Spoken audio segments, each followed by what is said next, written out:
Në Kosovë, syt janë kthyer nga formimi I institucioneve të reja që dalin nga zgjedhjet e parakohshme të 28 dhjetorit.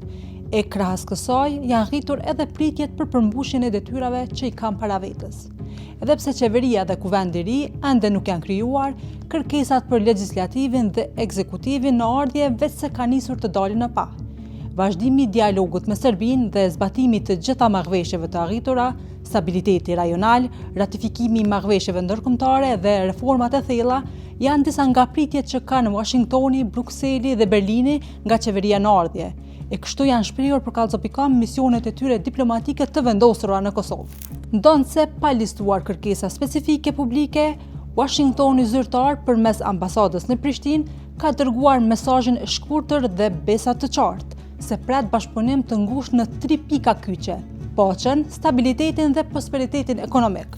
Nga ana tjetër, Bashkimi Evropian është treguar edhe më I prerë. Për Brukselin, prioriteti I padiskutueshëm mbetet zbatimi I plot, I shpejtë dhe I pakushtëzuar I të gjitha marrëveshjeve të arritura në dialogun Kosovë-Serbi të ndërmjetësuar nga BE, duke e parë normalizimin si të vetme në rrugë që Kosova të ecë përpara drejt integrimit.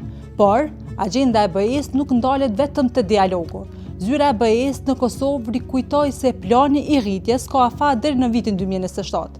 Ndaj kërkohet që nga deputetët e ri të votojnë marrëveshje ndërkombëtare pa humbur kohë, që qytetarët e Kosovës të mos humbasin fondet për investime. Bashkimi Evropian pret progres të prekshëm në sundimin e ligjit, zhvillimin ekonomik, luftën kundër korrupsionit, mbrojtjen e mjedisit, si dhe përmirësimin e arsimit dhe shëndetësisë. Mesazhe të drejtpërdrejta vijnë edhe nga Gjermania. Ambasada gjermane në Prishtinë përcjelli pritjet e shtetit të saj që qeveria që do dalë nga vota e 20 dhjetorit të mos humbas kohë, por të ecë përpara me normalizimin Kosovë-Serbi dhe integrimin evropian. Për Berlinin zyrtar, stabiliteti I brendshëm është keq.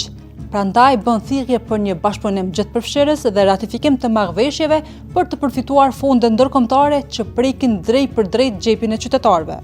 Krejt këto kërkesa e kanë vetëm një derë. Ato po I bin zilës së Albin Kurtit, I cili bashkë me lëvizjen vetëvendosje e tejkaluan shifrën prej 51% në zgjedhjet e parakohshme.